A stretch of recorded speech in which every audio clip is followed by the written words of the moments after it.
चलिए, screen visible है? Okay. Yes yes. Okay, thank you. तो सबसे पहले तो यदि हम साधारण अर्थों में मीनिंग ढूंढने की कोशिश करें तो एक्सेप्ट मतलब स्वीकार कर लेना, एक्सेप्टेंस। और फूड को, वो फूड हमारे लिए अच्छा है जिसको हमारी बॉडी एक्सेप्ट कर लेती है। फॉर एग्जाम्पल, गेहूं सभी के लिए अच्छा होता है, सभी खाने में पर डे यूज करते हैं। और हम इंडियंस का तो यहाँ तक रहता है कि जब तक हमने रोटी सब्जी सारी चीजें, वॉइस आ रही है ना मेरी प्रॉपर? हाँ। जब तक नहीं खाई तब तक हम बोलते कि खाना नहीं खाया। बहुत सारी चीजें ऐसी होती कि मालूम पड़ता है कि हमने कुछ कभी खिचड़ी खा ली, कभी दलिया खा लिया, कभी हो सकता है कुछ ऐसे बहुत सारे डिशेस बनते वो खा लिए। सारे दिन भी हम कुछ कुछ खाते रहे, लेकिन फाइनली हम क्या बोलेंगे कि अरे आज तो खाना ही नहीं खाया क्योंकि रोटी सब्जी नहीं खाई। तो ये हमारा एक माइंड सेटअप हो चुका है। तो अगर देखा जाए तो ओवरऑल गेहूं सभी को सूट करता है, लेकिन उसमें से कुछ ऐसे लोग होते हैं जिनको गेहूं से एलर्जी होती है, सूट नहीं करता उनको गेहूं, तो उनके लिए वो फूड ठीक नहीं है। तो हमेशा फूड खाने में कौन सा उपयोग होना चाहिए? जो हमारी बॉडी को सूट करे, हमारी बॉडी के जो त्रिदोष हैं, जो टाइप है, जो रिक्वायरमेंट्स है, जो हमारी बॉडी जिस सर्कमटेंस में काम कर रही है, उन सब के हिसाब से जो फूड सुटेबल है वही फूड हमारे लिए एक्सेप्टेबल होता है। अब सबसे बड़ा यहाँ पर एक सेंटेंस आता है, food acceptance is the willingness to consume a food। मतलब हमारे यहाँ एक कल्चर बहुत अधिक काम करता है कि चलो टाइम हो गया है, खाना खा लेते हैं, काम निपट जाएगा। जबकि साइंस क्या कहता है कि जब तक आपके अंदर से इच्छा ना हो तब तक आपको कुछ भी नहीं खाना चाहिए। अब अंदर से इच्छा मतलब कौन सा उसमें डिजायर होगा? भूख लगने का। तो जब तक अंदर से बॉडी की डिमांड ना हो, और वो डिमांड हमें कैसे पता चलेगी कि हमको भूख लगेगी? तो उस डिमांड के बिना आपको कोई भी खाना नहीं खाना चाहिए। ये एक पहला पॉइंट है साइंस का, क्योंकि जब भी हम बिना भूख के खाना खाते हैं तो हमारी बॉडी डाइजेशन के लिए प्रिपेयर नहीं होती है। और जब डाइजेशन के लिए प्रिपेयर नहीं होती है तो नतीजा क्या निकलता है? डाइजेशन से रिलेटेड प्रॉब्लम, या एक बहुत अच्छा जो डाइजेशन है वो नहीं हो पाना। तो फर्स्ट क्या है कि भोजन की स्वीकृति किसी भोजन को ग्रहण करने की इच्छा होती है। अब ये जो ग्रहण करने की इच्छा है और भूख है, ये भी दो डिफरेंट है। कई बार क्या होता है कि जैसे आपको भोजन ग्रहण करने की, आप घर पर हैं, इच्छा तब हुई जब आपको भूख लगी, तब आपने माना कि भोजन के लिए आपकी आपकी विलिंगनेस हो रही है और आप उस समय उठे और आपने खाना खा लिया। लेकिन वही क्या होता है कि कई बार अंदर से तो भोजन की इच्छा हुई, लेकिन आप सपोज घर पर नहीं है, आप किसी पार्टी में गए हैं, वहां आपको कोई सुटेबल, आपको कोई फूड ही नहीं मिल रहा है। बहुत बार ऐसा होता है कि आपको जो सपोज कोई ऐसी पार्टी है जिसमें वेज नॉन वेज है, भले ही नॉन वेज का एक अलग सेगमेंट है, बट काफी चांसेस में आप उस पार्टी में वेज भी नहीं खा पाएंगे। तो जो एक भोजन की इच्छा के साथ साथ और क्या सर्कमटेंस होते हैं कि आपकी शारीरिक स्थिति क्या है, सामाजिक संस्कृति और आपके साइकोलॉजिकल क्या पोजीशन है। ठीक है, तो शारीरिक तो ये हो गई कि मान लीजिए आप बहुत अधिक थके हुए हैं और आपको बहुत भोजन करने की इच्छा हो रही है, लेकिन आपको वहां खड़े होके खाना है। उस समय आप देखिए अंदर से आपको एक इरिटेशन होता है कि यार शांति से बैठ के खाना खा लेते हैं, है ना। फिर सामाजिक, जो भी हमने वेज नॉन वेज का एक एग्जाम्पल लिया था, ये इस पे एक परफेक्ट होता है। फिर सांस्कृतिक में भी यही होता है। और मनोवैज्ञानिक कारण क्या होते हैं कि मान लीजिए सब कुछ ठीक है, सब कुछ ओके है, लेकिन आपने देखा कि जो व्यक्ति आपको सर्व कर रहा है उसके हाथ बहुत गंदे हैं, उसके नाखून मैल से भरे हुए हैं, तो ये आपकी मनोवैज्ञानिक हो जाएगी कि वहां की, या मान लीजिए वहां बहुत सारे मक्खी हैं, मच्छर हैं, इस टाइप के कोई छोटे छोटे इंसेक्ट हैं, तो आप कितना भी अच्छा खाना होने के बाद भी आप मनोवैज्ञानिक कारण ऐसे हो जाएंगे कि आप उसको एक्सेप्ट नहीं कर पाएंगे। Got it? कि हमारी अंदर से जो भावना है वो उस खाने से अटैच नहीं होगी। अब इसके बाद और कौन सी चीजें होती हैं जो हमारे अंदर से भोजन को एक्सेप्ट करने की प्रबल इच्छा करती हैं? तो एक तो उसका प्रेजेंटेशन, कि वो सामने किस तरह से है। अब मान लीजिए सपोज कि आपने एक ऑर्डर किया कि आपको दाल चावल और सब्जी या कर्ड राइस और कोई एक सब्जी आपने ऑर्डर की, और उसने एक बाउल में तीनों चीज मिक्स करके दे दी, और वहीं दूसरी ओर प्लेटिंग की गई कि एक साइड प्रॉपर व्यवस्थित राइस रखा है, एक कटोरी में कर्ड है, एक कटोरी में जो है वो सब्जी है, तो आप कौन सा लेना पसंद करेंगे? 100% प्लेटिंग वाला, बाउल वाला नहीं लेंगे।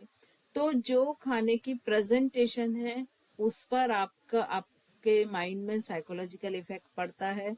उस खाने की जो खुशबू है, तो जब कोई भी खाना सामने आता है तो सबसे पहले उसके दो फैक्टर इफेक्ट डालते हैं। एक तो उसका प्रेजेंटेशन, दूसरी उसकी फ्रेगनेंस, उसकी खुशबू।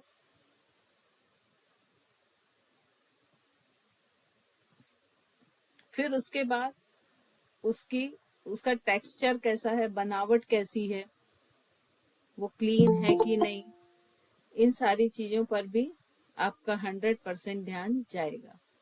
और सबसे लास्ट में फिर क्या चीज आती है? स्वाद, टेस्ट। कि जब आपने ये सारे फैक्टर्स फुलफिल हो गए तब आपने उसका एक बाइट उठा के मुंह में डाला। हो सकता है ये जो तीनों चारों फैक्टर हैं ये पूरे ओके हैं, लेकिन आपको उसका टेस्ट पसंद नहीं आया। सपोज बहुत अधिक तीखा है और आप तीखा नहीं खाते हैं, ठीक है? तो ये सारे जो फैक्टर होते हैं इन सब पे डिपेंड करता है कि आप भोजन की स्वीकृति, उस भोजन को स्वीकृत कर पा रहे हैं या नहीं कर पा रहे हैं। इसके अलावा कुछ और इकोनॉमिकल फैक्टर भी होते हैं कि उस भोजन के अगर आप बाहर कर रहे हैं तो उसकी कीमत कितनी है ना? और फिर वहां पर संस्कृति कैसी है, आपके व्यक्तिगत रिक्वायरमेंट्स क्या क्या है, उसके हिसाब से वो फूड जो है वो फुलफिल हो रहा है कि नहीं हो रहा है, और आपकी उस समय भूख का क्या लेवल है। ये सारी चीजें, जो सारे फैक्टर्स हैं, ये इफेक्ट करते हैं। अब यहाँ पर हम देखेंगे कि जो फिजियोलॉजिकल फैक्टर होते हैं वो क्या क्या होते हैं। तो जो फिजियोलॉजिकल फैक्टर होते हैं उसमें सबसे पहले तो होता है स्ट्रॉन्ग हंगर, तीव्र भूख लगना। उसके बिना कोई भी खाद्य पदार्थ को आपकी बॉडी एक्सेप्ट ही नहीं करेगी। तो सबसे पहला जिस इसके जो फैक्टर होता है वो बहुत अधिक तीव्र भूख की इच्छा, खाना खाने की इच्छा जागृत होना। और अगर बहुत तीव्र भूख है तो आप देखिए कि आप उन मटेरियल को भी आराम से आप कंज्यूम कर लेते हैं जो कि आप पसंद नहीं करते हैं। मान लीजिए एक बॉइल्ड लौकी है, इन जनरल दिनों में आप उनको पसंद नहीं करते कि ये क्या सब्जी है, इसमें तो कोई टेस्ट नहीं है। लेकिन वही जब आप में बहुत तीव्र भूख होती है और किसी ने बस वो लौकी और रोटी भी गर्म बना के दे दी तो आप वो भी खा लेंगे और आपको लगा कि नहीं नहीं बहुत अच्छा टेस्ट है, राइट? तो ये जो फिजियोलॉजिकल फैक्टर्स हैं इसमें सबसे पहली है हंगर। फिर उसके बाद में है जेनेटिक। तो जेनेटिक जो वेरिएशन होते हैं वो भी होते हैं कि आप कई जगह देखिए कि उनके पेरेंट्स को यदि मीठा पसंद नहीं है तो बच्चे भी मीठा पसंद नहीं करते हैं। अब ये जो जेनेटिक है ये अगेन वही बात आती है कि ये 7 जनरेशन मदर साइड से और 7 जनरेशन फादर साइड से काम करता है ना? तो ये डिपेंड करता है कि कई बार जो चीजें अक्सर आप देखिए कि जो खाना उस परिवार में पसंद नहीं किया जाता है वो बच्चा भी नहीं पसंद करता है।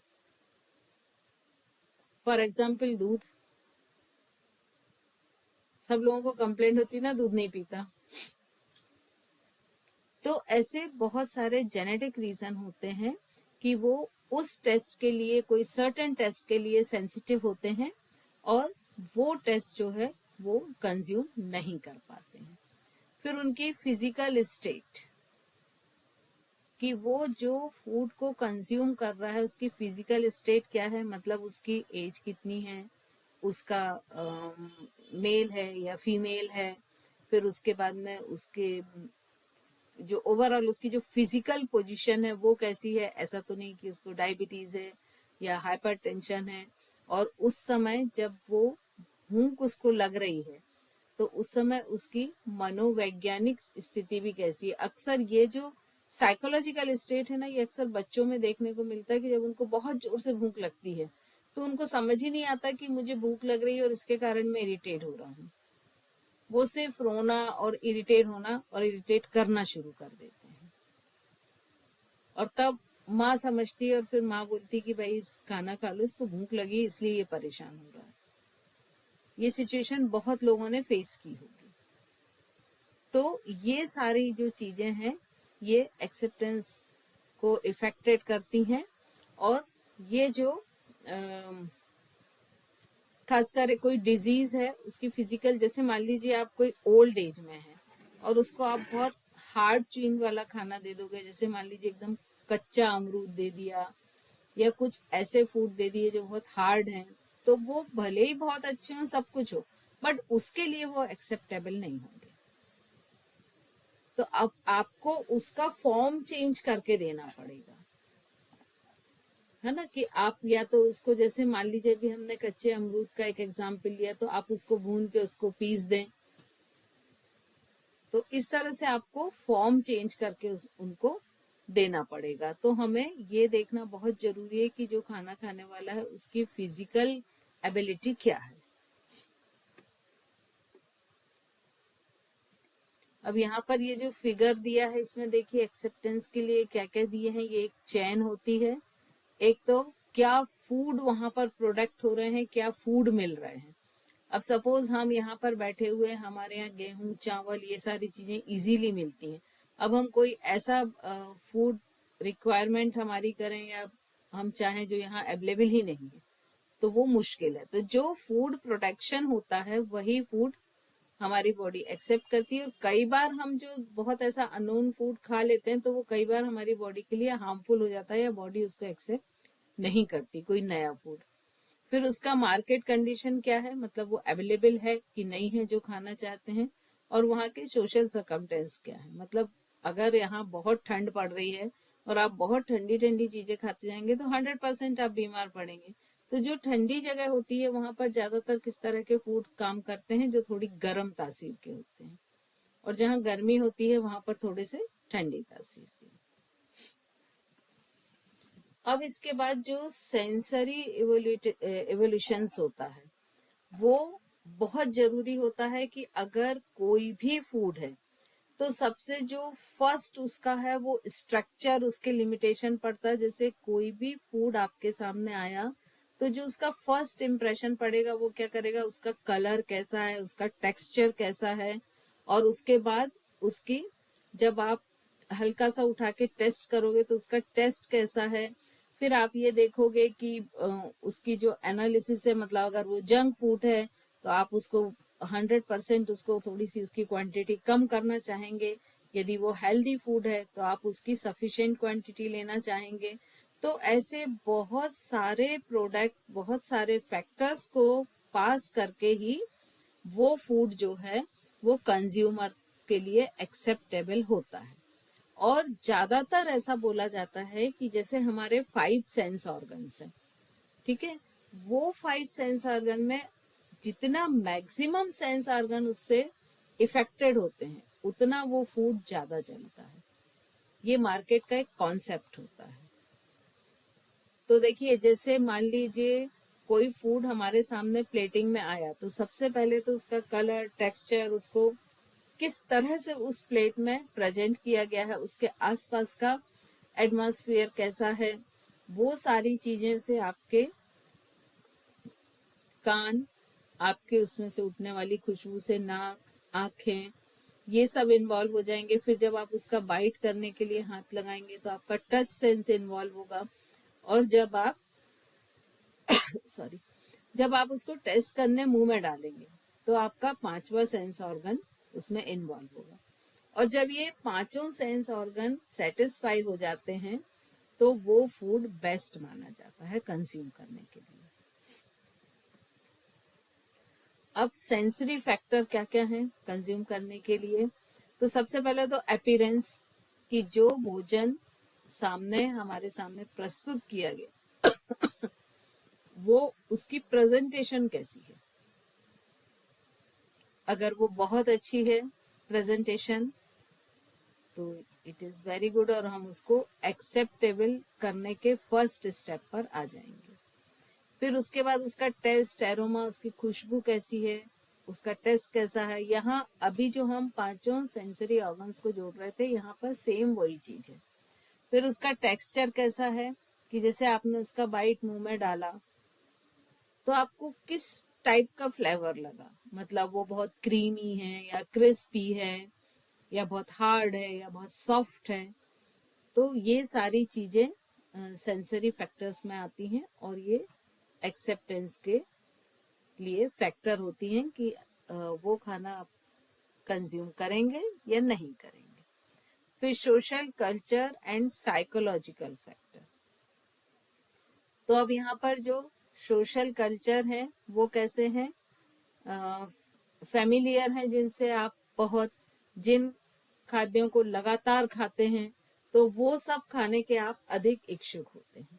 लेकिन जब कोई नए टाइप का कोई आपके सामने ऐसी डिश आती है तो आप उसको पहले बहुत कम मात्रा में ट्राई करेंगे, डरते डरते ट्राई करेंगे और आपको उसको एक्सेप्ट करना है या नहीं करना है अगेन डिपेंड करेगा कि वो आपके सेंसरी ऑर्गन्स को यदि सेटिस्फाई कर देती है, आपको उसका टेस्ट पसंद आता है, उसकी बनावट पसंद आती है, उसका कलर पसंद आता है, उसकी प्रेजेंटेशन कलर पसंद आती है, तो आप उसको आगे कंज्यूम करेंगे। अदरवाइज आपने जो टेस्ट के लिए एक बाइट लिया है उसको ही आप लेके और छोड़ देंगे।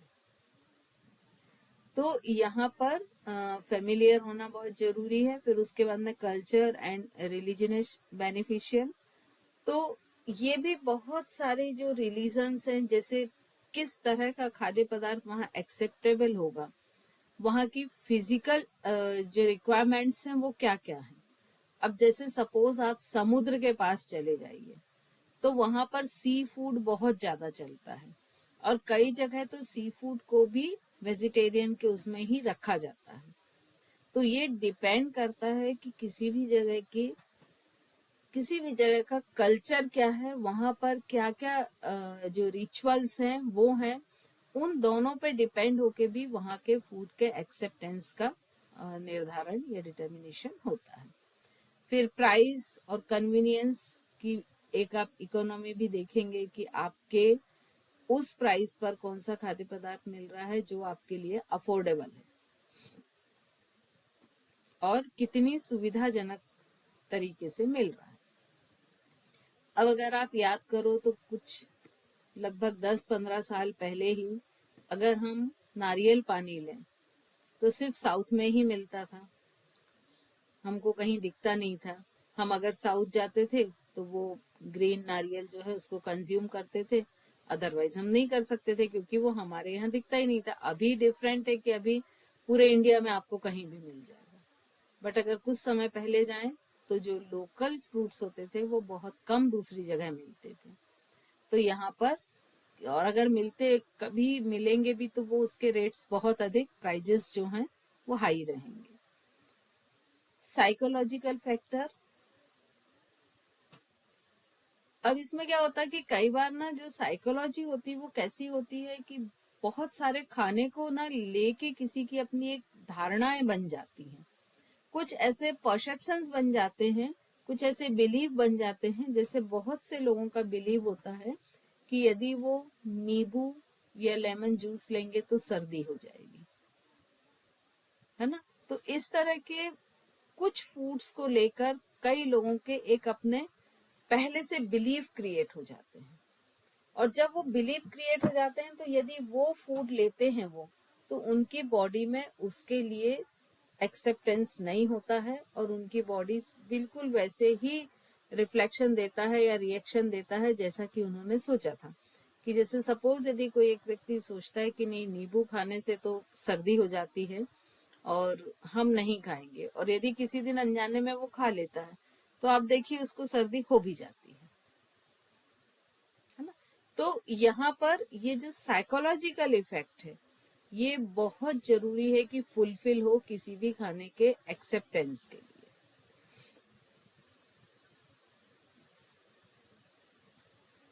फिर अब भोजन की स्वीकारता गतिशील है, मतलब ये स्वीकृति जो है ये बहुत सारी एक मल्टी डायमेंशनल प्रोसीजर है। अब सपोज मान लीजिए आप कोई ऐसे सी कोस्ट वाले एरिया में चले जाएं जहां पर सी फूड को भी वेजिटेरियन में लिया जाता है, बट आप उसको एक्सेप्ट नहीं कर पाएंगे क्योंकि आपका कल्चर डिफरेंट है। तो ये बहुत सारे फैक्टर पे डिपेंड करता है कि आप बेसिकली कहाँ के हैं, आपकी किस कल्चर में आपका अपब्रिंगिंग हुआ है, आपके संस्कार क्या हैं। तो ऐसे बहुत सारे, आपका खान पान का टाइप क्या है, किस तरह की खान पान को आप नहीं ठीक मानते हैं। तो ये बहुत सारी चीजों पर भोजन की एक्सेप्टेंस डिपेंड करती है, इस तरह के फैक्टर। तो यहाँ पर जो एक्सेप्टेंस है उसके सारे फैक्टर्स यहाँ पर खत्म होते हैं। अब हम आते हैं function of food. Function of food आज करें कि कल कर लें, कंटिन्यू कर लेना, ओके।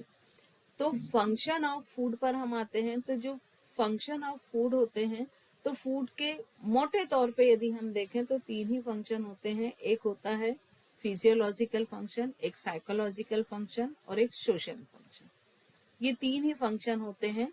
और इन जनरल यदि हम देखें तो भोजन से हमको ऊर्जा मिलती है, हमारी ग्रोथ भोजन के थ्रू होती है, हमारी जितनी भी हीलिंग होती है, सेल्स रिपेयर होती है, ये भोजन से मिलती हैं। ये हमारे इम्यूनिटी को बूस्ट अप करता है जिससे हम स्वस्थ बने रहते हैं, बहुत सारी तरह से के रोगाणुओं से भी बचाता है। तो ये जो है ये फंक्शन है। अब यदि फंक्शन देखें तो इनको तीन भागों में बांटा है, फिजियोलॉजिकल, साइकोलॉजिकल और सोशल।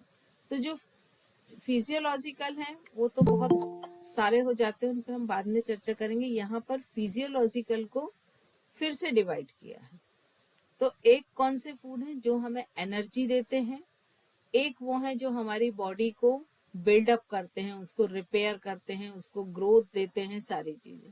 और एक होते हैं कि जो जितने भी काम हैं, चाहे वो इम्यून सिस्टम हो, प्रोटेक्शन का, या किसी भी फंक्शन को रेगुलर बेसिस पे फंक्शनेबल बनाने का, वो काम जो करते हैं वो प्रोटेक्टिव एंड रेगुलेटरी। तो ये तीन तरह के फंक्शन मैन है। तो जो फर्स्ट है एनर्जी, वो हमको किससे मिलती है, कार्बोहाइड्रेट फैट से मेनली मिलती है।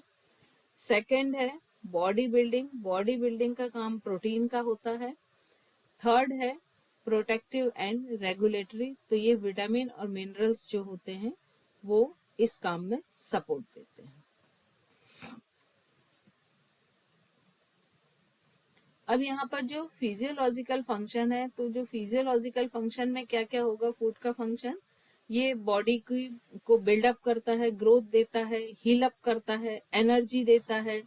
फिर इसके अलावा ये कोई रिकवरी करता है, यदि मान लीजिए बीमारी हो जाती है तो उसमें रिकवरी का काम भी भोजन ही करता है, और हीलिंग रिपेयरिंग का काम भी यही करता है।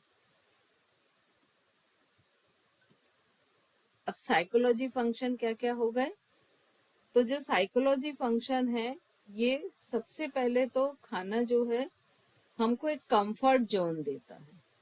आपके पास यदि खाना है तो आप देखिए मेंटली कितना सिक्योर फील करते हैं। अगर आपको कभी भी बोला जाए कि कल से एक हफ्ते के लिए मार्केट बंद रहेगा, तो आप सबसे पहला काम क्या करते हैं, आपके किचन में जिन चीजों की कमी है सबसे पहले उनको परचेज करके और किचन को पूरा भरते हैं। उस समय आप कपड़ों की शॉपिंग नहीं करेंगे, उस समय आप इलेक्ट्रॉनिक की शॉपिंग नहीं करेंगे। आप सबसे पहले कहाँ जाएंगे, जहां से किचन में जो जो चीज के रिक्वायरमेंट्स होते हैं और उनमें जिस चीज की भी कमी है उसको आप परचेज करके लेके आएंगे।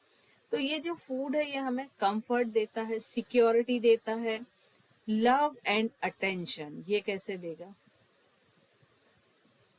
बताइए। मैम जब हम कभी किसी के लिए बनाते हैं तो जैसे कहा जाता है ना कि प्यार का रास्ता पेट से जाता है।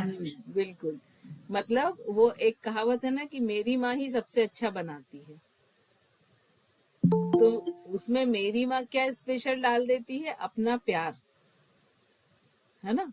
तो अपने लव को और अपने अटेंशन को दोनों को एक्सप्रेस करने का जरिया भी क्या होता है, भोजन होता है। हम कितना अटेंशन देते हैं कि अरे बेटा स्कूल से थका आ रहा है, हम उसको बढ़िया गर्मा गर्म खाना दे देते हैं, तो वो क्या है, एक अटेंशन की भावना है ना।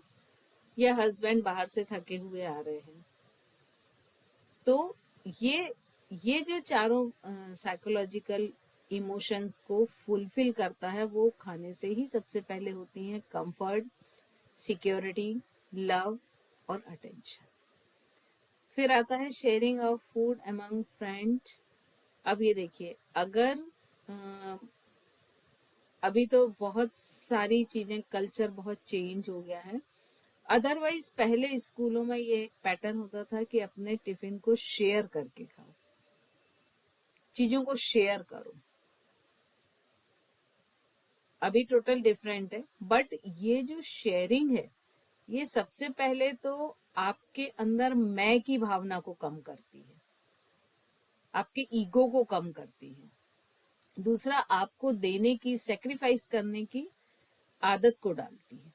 जैसे सपोज आप लोग दो भाई बहन हैं, आपने एक एप्पल उठाया, घर में सपोज एक ही एप्पल है, भाई छोटा है, उसने बोला नहीं नहीं मुझे भी खाना, मुझे भी खाना, तो आप इतना तो सेक्रीफाइस कर ही दोगे कि चलो दोनों हाफ हाफ करके खा लेते हैं, ठीक है। तो ये जो शेयरिंग और केयरिंग वाला इमोशन होता है ये फूड से ही शुरू होता है हमेशा।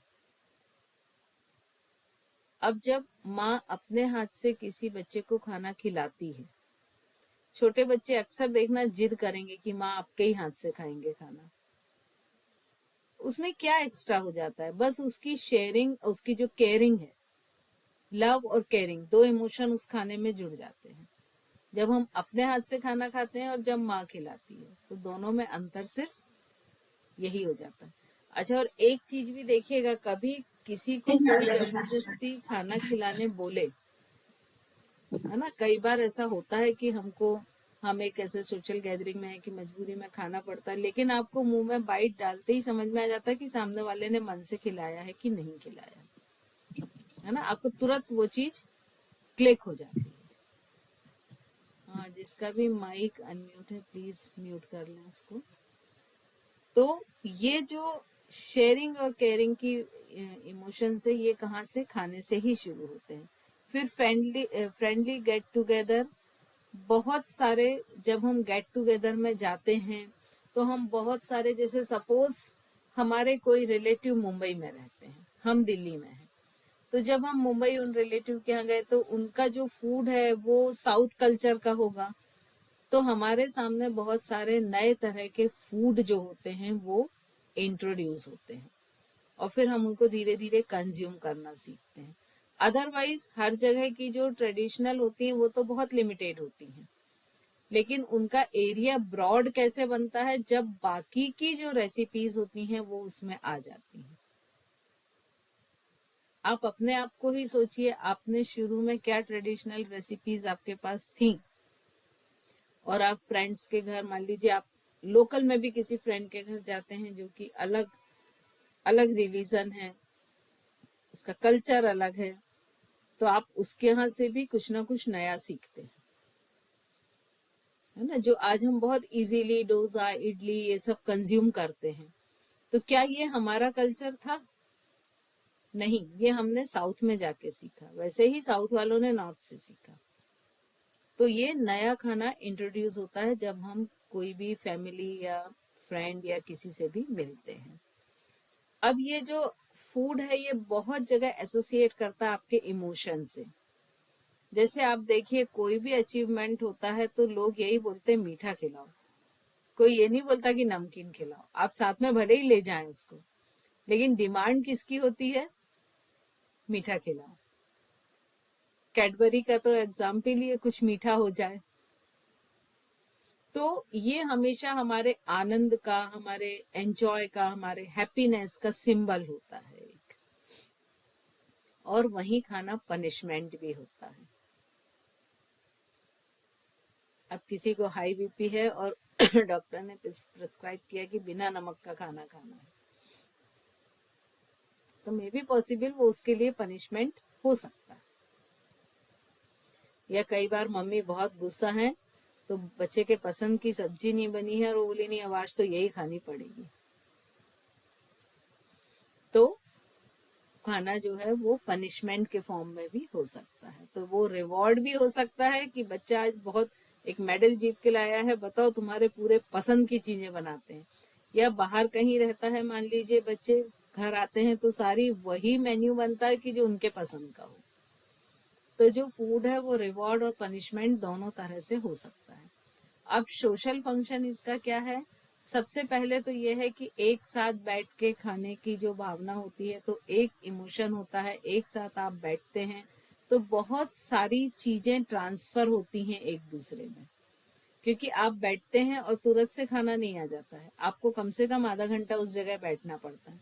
तो आपके आजू बाजू से, या आप मान लीजिए बफे में, तो आप चलते फिरते लोगों से बात करते हैं। तो ये एक शेयरिंग का भी एक जरिया होता है। फिर इसको एक होली होली फूड के रूप में भी खाया जाता है कि जब भी आप, जिसको हम प्रसाद बोलते हैं, कि आप टेम्पल गुरुद्वारा इसमें जाते हैं, जैसे भंडारा है, लंगर है, तो इसमें निस्वार्थ होके कोई भी आए और उसको दे दिया जाता है वो खाना। फिर बर्थडे, मैरिज, ये सब सेलिब्रेशन होते हैं, तो यहाँ पर भी वही आपस में मिलना जुलना, साथ बैठना, नए तरह के फूड का टेस्ट लेना, ये सारी चीजें इसमें होती हैं। रिफ्रेशमेंट सर्व करना, और जब रिफ्रेशमेंट सर्व करके लोग एक डाइनिंग में बैठते हैं तो बहुत सारी चीजें शेयर करती हैं। और एक ये बहुत एंजॉय या बहुत हैप्पीनेस मोमेंट होता है कि जब आप आपस में बैठ के बात करते हैं।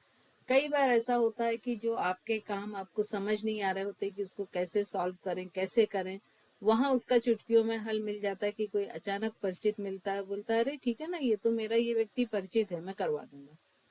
तो कई बार इस तरह के भी इंसिडेंट होते हैं, वो आपकी लाइफ में हेल्पफुल हो जाते हैं।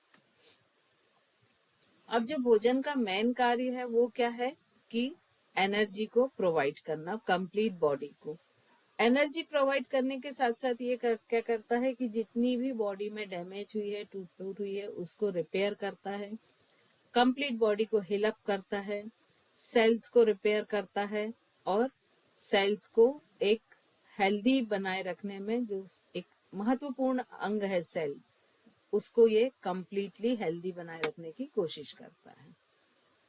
तो इसके जो फिजियोलॉजिकल फंक्शन है वो क्या क्या है? एक तो एनर्जी को प्रोड्यूस करना, तो जो कार्बोहाइड्रेट, फैट, प्रोटीन, ये सारी चीजें बॉडी को एनर्जी देते हैं। बॉडी बिल्डिंग मतलब जितने भी मसल्स होते हैं, सेल्स की रिपेयरिंग करना, सेल्स की हीलिंग करना, सेल्स की ग्रोथ करना, ये सारी चीजें प्रोटीन करता है। विटामिन और मिनरल्स क्या करते हैं कि जितने भी बॉडी मूवमेंट्स हैं, बॉडी की एक्टिविटी हैं, उन सबको ये रेगुलेट करता है, बॉडी के टेम्परेचर को मेंटेन करता है, मसल्स के फंक्शंस को मेंटेन करता है। इन सब का काम क्या है? विटामिन और मिनरल्स का काम है।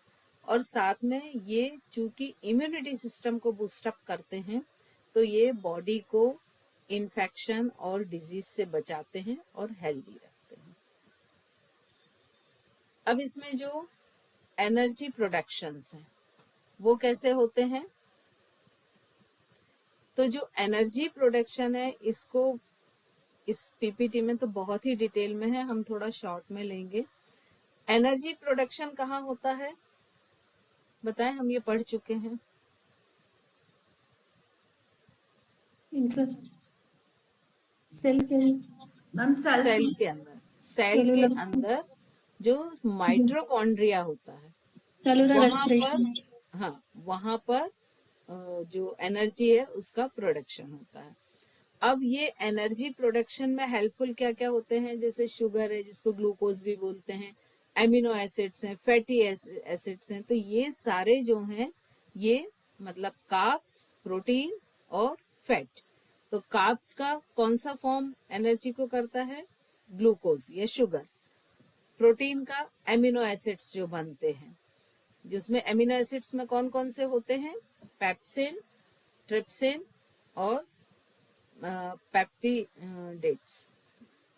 अब फैट जो होता है उसके लिपेज जो होते हैं वो फैटी एसिड्स बनाते हैं। ये एंजाइम है बीच वाले, लास्ट वाला जो वो मॉलिक्यूल बनाते हैं, और ये सारे रिस्पॉन्सिबल होते हैं एनर्जी के लिए। तो क्या होता है कि जो भी खाने को व्यक्ति कंज्यूम करता है और वहां पर जब ब्रीदिंग के साथ ऑक्सीजन जाती है तो ये जो भोजन है ये छोटे छोटे अणुओं में टूट जाता है और एक एटीपी, एडिनो ट्राइफॉस्फेट नाम के केमिकल को प्रोड्यूस करता है। तो ये जो एटीपी है ये एक तरह की केमिकल एनर्जी है, और ये जो एटीपी क्रिएशन होता है ये, इसमें जो कंट्रोल्ड ऑक्सीजन चाहिए रहती है, ना कम ना ज्यादा, और ये जो ऑक्सीडाइज होके ग्लूकोज का एटीपी बनता है। और ये एटीपी जो है ये भी कई तरह से बनता है, कई जगह बनता है जिसको हम आगे देखेंगे। तो ये जितनी भी मैकेनिज्म बॉडी में होती हैं उसमें इसका फिर उपयोग होता है। ये केमिकल एनर्जी बनती है। केमिकल एनर्जी अगर ब्रेन में गई तो वो किस फॉर्म में कन्वर्ट हो जाएगी, इलेक्ट्रिकल एनर्जी में। यदि हार्ट में गई तो मैग्नेटिकल एनर्जी में, और यदि मसल्स में गई तो मैकेनिकल एनर्जी में। ठीक है ना, तो ये अपने आप को ट्रांसफॉर्मेशन इसका होता रहता है, और ये पूरी बॉडी के मूवमेंट के लिए इसका उपयोग होता है। अब ये जो एटीपी और एडीपी हैं ये दो तरह के, एडिनो ट्राइफॉस्फेट और एडिनो डाइफॉस्फेट, ये दो तरह के एनर्जीज बनती हैं बॉडी में। तो यहाँ पर ये देखिए लिखा हुआ adenosine phosphate energy trapped bond, तो इस तरह का ये बॉन्ड बनता है। यहाँ पर 3 मॉलिक्यूल्स होते हैं ऑक्सीजन के और ये 2 मॉलिक्यूल्स होते हैं, और यहाँ पर जब एनर्जी रिलीज होती है तो क्या होता है, फॉस्फेट रिलीज होता है। तो ये बहुत डीप में है, इसको हम थोड़ा शॉर्ट में ही समझते हैं।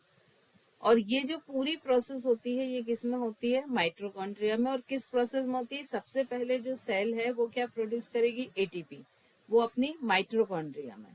सेकेंड स्टेप क्या होगा कि जो एटीपी एनर्जी है वो डिलीवर होगी साइटोप्लाज्म में। साइटोप्लाज्म क्या होता है, जो सेल में लिक्विड एक सब्सटेंस होता है वो साइटोप्लाज्म होता है, या कोशिका रस हम जिसको कह सकते हैं। ठीक है, फिर थर्ड क्या होगा कि वहां पर एनर्जी रिलीज होगी, और फोर्थ क्या होगा कि एडीपी और फॉस्फेट ये रिसाइकिल्ड होंगे और फिर से एटीपी को बनाएंगे।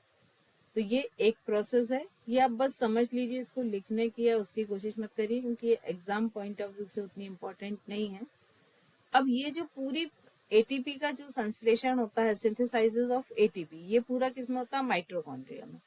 तो ये जो पूरा एक स्ट्रक्चर है ये माइटोकॉन्ड्रियम का है। अब इसमें इलेक्ट्रॉन एंजाइम्स जाते हैं और ये यहाँ पर ग्लूकोज जाता है, शुगर या ग्लूकोज। अब ये ग्लूकोज कैसे जाता है, जो खाना हम खाते हैं उसको कार्ब वाला हिस्सा ग्लूकोज को ग्लाइकोजन में कन्वर्ट करके लीवर में स्टोर कर लेते हैं। और जब हमारी बॉडी के किसी पार्ट को, किसी सेल को लग रहा है, मान लीजिए हम इस हाथ से लगातार काम कर रहे हैं या हम लगातार चल रहे हैं, तो हमारे जो लेग मसल्स हैं वो थक जाएंगे, वहां ऑक्सीजन की कमी हो जाएगी। तो वो मैसेज भेजेंगे ब्रेन को, और ब्रेन क्या करेगा, लीवर के उस ग्लाइकोजन को वापस ग्लूकोज में कन्वर्ट करके ब्लड में डाल देगा। अब ब्लड उन पैरों के सेल्स के पास आएगा और ये ग्लूकोज जो है ऑक्सीजन की प्रेजेंस में, और NADH, FADH ये एंजाइम्स होते हैं। इन एंजाइम्स की प्रेजेंस में ये क्या करेगा, एक यहाँ पर केमिकल प्रोसेस होगा और यहाँ पर ये पायरोबिक एसिड, कार्बन डाइऑक्साइड और ATP बनाएगा। ठीक है, जिसमें ATP एनर्जी है, पायरोबिक एसिड और जो कार्बन डाइऑक्साइड है ये वापस ब्लड में मिल जाएंगे और वेस्ट के साथ आगे की ओर चले जाएंगे। तो ये जो पूरा ये, इसको हम क्या कहते हैं, सिंथेसाइजेस ऑफ ATP माइटोकॉन्ड्रिया में होता है, इसको हम कहते हैं ऑक्सीडेसिव फॉर्मुलाइजेशन, ये प्रोसेस का नाम है। ठीक है, तो इस तरह से इसमें ये ATP बनता जाता है और हमारी बॉडी को, और ये उससे बाहर आके ATP किस में मिल जाता है, साइटोप्लाज्म में। अब इसमें बहुत सारे प्रोसेस होते हैं, पहले इलेक्ट्रॉन्स आते हैं, फिर प्रोटॉन, और फिर प्रोटॉन की ग्रेडियंट्स आते हैं। तो इसको हम, जिसको हम क्रेब्स साइकिल्स बोलते हैं, जिनने साइंस पढ़ा होगा उनको मालूम होगा, ये पूरा क्रेब्स साइकिल के तहत होता है। ये पूरी क्रेब्स साइकिल होती है और इस तरह से ये पूरी साइकिल चलती जाती है लगातार हमारी बॉडी में, और ATP बनते जाते हैं और हमारी बॉडी को एनर्जी मिलती जाती है। अब ये जो क्रेब्स साइकिल होती है ये साइट्रिक एसिड या ट्राई कार्बोक्सिल एसिड के रूप में जानी जाती है, और इसमें भी ATP बनता है।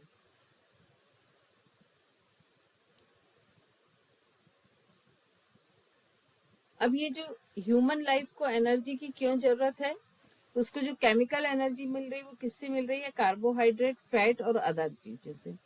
अब जो केमिकल वेस्ट बन रहा है एनर्जी के साथ, वो क्या बन रहा है, कार्बन डाइऑक्साइड और वाटर। तो ये दोनों जो बॉडी के वेस्ट बाहर निकलते उनके साथ निकल जाते हैं। हार्ट को चलाने के लिए एनर्जी की जरूरत होती है, बॉडी के टेम्परेचर को मेंटेन रखने के लिए, बनाए रखने के लिए एनर्जी की जरूरत होती है, मेटाबॉलिज्म को मेंटेन करने के लिए एनर्जी की जरूरत होती है।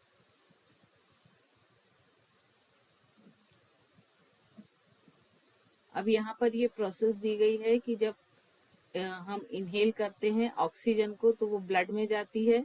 ऑक्सीजन और शुगर ये दोनों RBC इसके साथ एनर्जी, वाटर और कार्बन डाइऑक्साइड इसमें टूटती तो एनर्जी बॉडी में हो जाती है, और ये जो वाटर और कार्बन डाइऑक्साइड है ये वापस ब्लड के साथ मिलके लंग्स में जाके, और ये कार्बन डाइऑक्साइड को हम बॉडी से बाहर कर देते हैं, और जो वाटर वेस्ट होता है वो किडनी के थ्रू, यूरिन के थ्रू पास हो जाता है।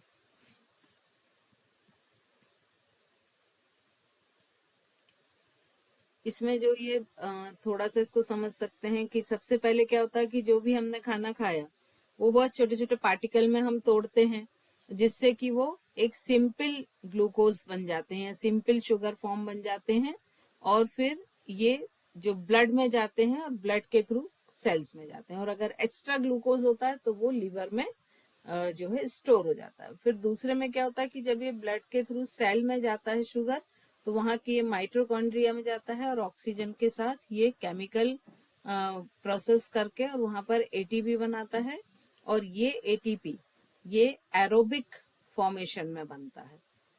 ठीक है, जब तक ऑक्सीजन की प्रेजेंस में ही बनेगा, अदरवाइज नहीं बनेगा। इसीलिए आप देखिए जब ऑक्सीजन की प्रेजेंस नहीं होती है तो शरीर बेहोश होने लगता है, उसकी सेल्स जो है वो डीएक्टिव होने लगती है, और फिर ये जो ATP बनता है इसका उपयोग शरीर के सारे जो भी जितने भी काम होते हैं बॉडी के मूवमेंट के, चलाना, फिराना, उठाना, सब में ये काम करता है।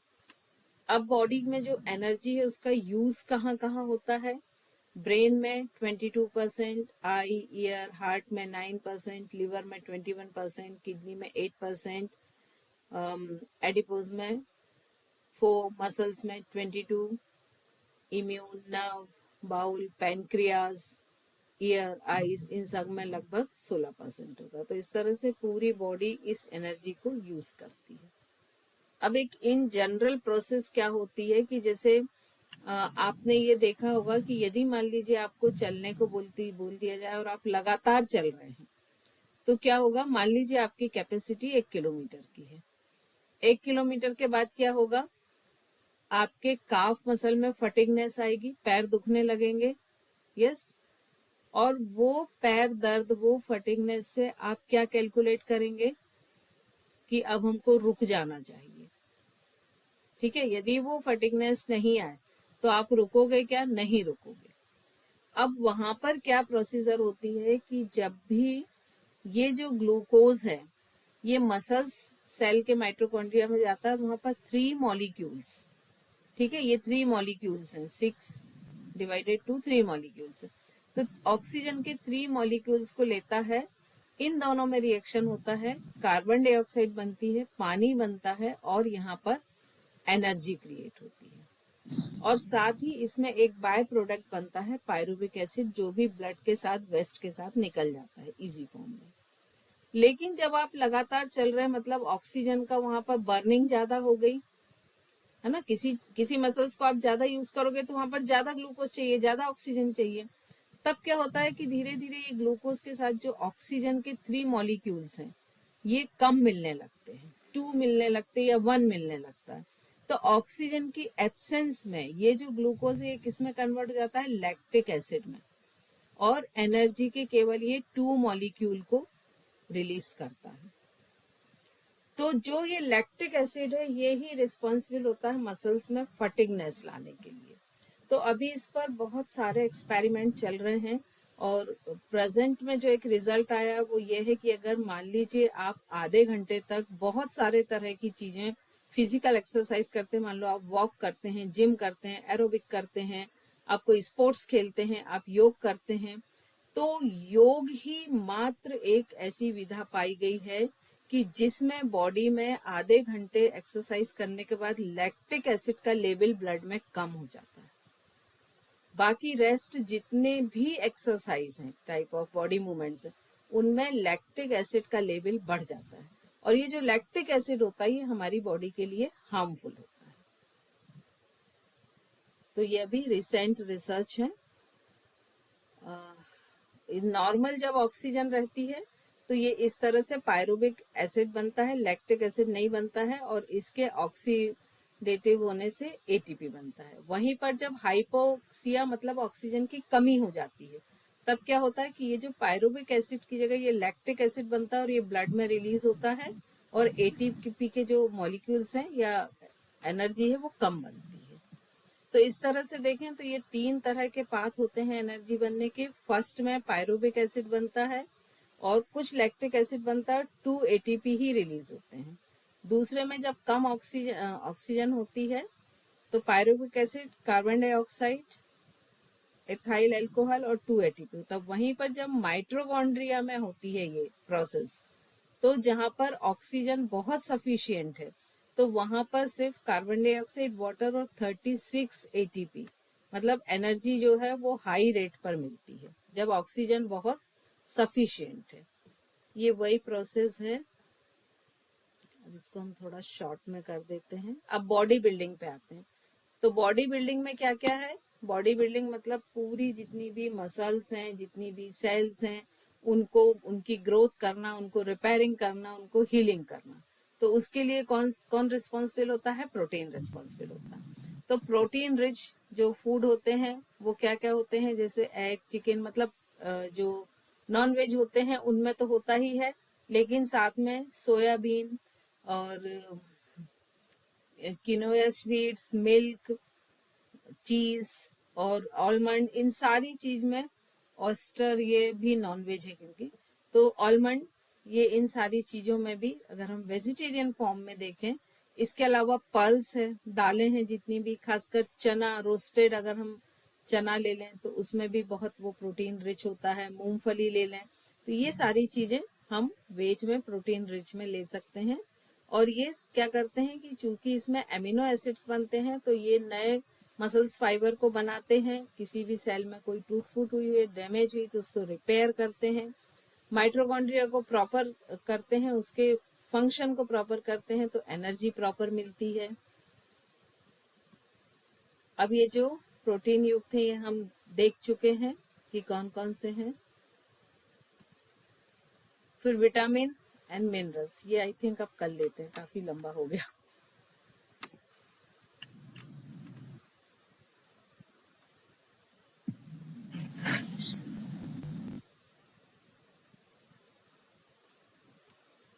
12th क्लास में पहुंच गए वापस। हाँ, वो काफी लंबा हो गया है, इसीलिए हमने सोचा आप मिनरल और विटामिन में रोक देते हैं।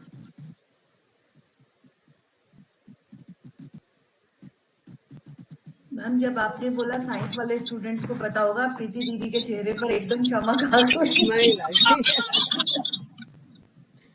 सही बात। एक्चुअली ये सब उसमें रहता है ना, बायो में।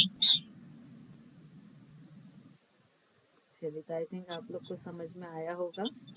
मैम थोड़ा सा एटीपी और एडीपी में कंफ्यूजन है, वो आपकी वीडियो दोबारा देख के समझ में हाँ, आया। एक्चुअली 2 केमिकल के नाम है, एक एडिनो ट्राइफॉस्फेट, एडिनो डाइफॉस्फेट। वो 2 अलग अलग केमिकल के नाम है ना, बाकी इसमें और कोई सिमिलरिटी नहीं है। ठीक है, चलिए, तो आप चारों पांचों को मुझे लगता समझ में आ गया होगा, है ना। तो अब हम कल मिलते हैं नेक्स्ट क्लास में। स्वाति जी कुछ पूछना चाह रहे हैं? जय जिनेन्द्र मैम। जय जिनेन्द्र मैम इसकी बुक्स या नोट्स कहीं से मिल सकते हैं क्या? आप फूड साइंस की कोई भी बुक ले लीजिए। अच्छा, नहीं जिसमें मतलब एक ही जगह कंपाइल्ड हो, जो पूरा वो एक आप मतलब लोग इधर उधर सुनिए, से ना कलेक्ट करना पड़े तो। मेरी बात सुनिए, आप लोग कॉलेज लेवल पे, पीजी लेवल पे पढ़ रहे हैं, जी है ना। अभी आप स्कूल वाले बच्चे नहीं हैं। किसी का ना माइक ऑन है, वो बहुत डिस्टर्ब कर रहा है और बहुत समय से। नीतू दीदी नीतू जी, अपना माइक कब नीतू जी का।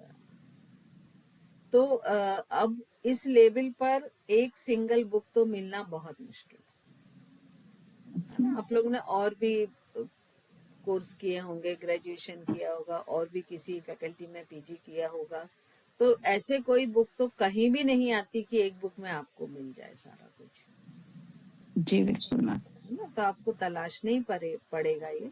ओके और ये चूंकि मैं आपको बहुत डिटेल में पढ़ा रही हूँ, एग्जाम पॉइंट ऑफ व्यू से आपको इतने डिटेल में जाने की जरूरत नहीं है। आपकी जो पहली यूनिट है ना, उसमें सिर्फ आपको इतना करना है कि फूड, उसके 2 टाइप हो गए, मैक्रोन्यूट्रिएंट्स, माइक्रोन्यूट्रिएंट्स।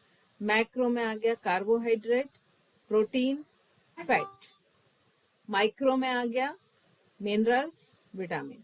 अब आपको सेकंड ये करना है कि जो कार्बोहाइड्रेट है वो किन किन फूड से मिलता है, उसके सोर्स क्या है, उसके फंक्शन क्या है, और उसके बॉडी में उसकी कमी या अधिक, मतलब डेफिशिएंसी या अधिक होने से क्या क्या डिजीज हो सकती है।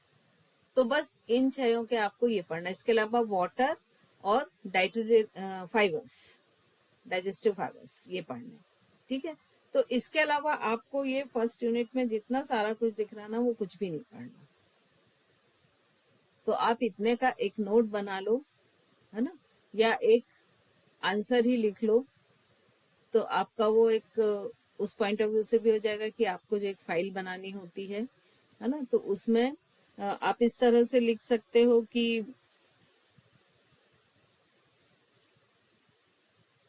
कॉन्सेप्ट ऑफ फूड लिख लीजिए, क्लासिफिकेशन ऑफ फूड, है ना, और क्लासिफिकेशन के बाद आप उसका सोर्स, फंक्शन और इफेक्ट ऑन द बॉडी। तो आपका फर्स्ट यूनिट कंप्लीट है। अब कुछ भी क्वेश्चन आएगा वो यही लिखना है आपको। मैम एक बार रिपीट कर देंगे? हाँ, कॉन्सेप्ट ऑफ फूड मैं प्रॉपर क्वेश्चन बना के भी डाल दूंगी। क्लासिफिकेशन ऑफ फूड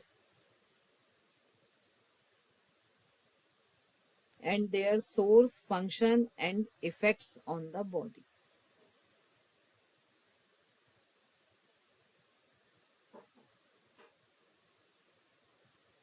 ठीक है, तो अगर आपने ये आंसर लिख लिया तो आपकी फर्स्ट यूनिट कंप्लीट है। बहुत डिटेल में पढ़ाने में यही दिक्कत होता है कि फिर आप लोग को लगता है कि अरे ये कहाँ मिलेगा, इसको कैसे पढ़ेंगे, है ना। जबकि उसका जो एग्जाम पॉइंट ऑफ व्यू से अगर आप देखें तो उसका कुछ अलग ही फॉर्म होता है। ठीक है,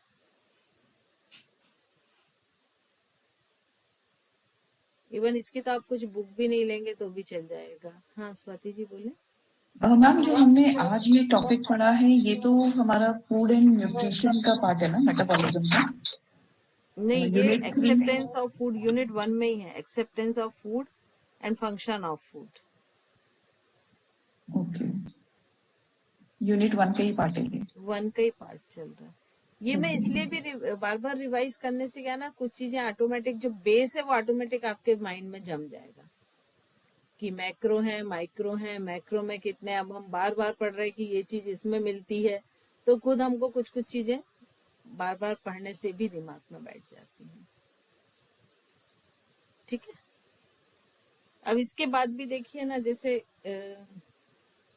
component of food, there classification, macronutrients, source, function and effect on the body, ऐसे ही माइक्रो का है ना। फिर ऐसे ही जो है fat, soluble nutrients, source, function, effect on the body. अब जो फैट है, ये सॉल्युबल हो या इनसॉल्युबल, इसको हम जब मैक्रो न्यूट्रिएंट्स में पढ़ेंगे तो वो तो उसमें आएगा ही, है ना। अब जैसे इसके बाद ही आपका ये वाला जो पोर्शन है, component of food and there classification. तो अब ये तो हमने जो टर्मिनोलॉजी में, अंडरस्टैंडिंग में या उसमें पढ़ा था, सब वही है।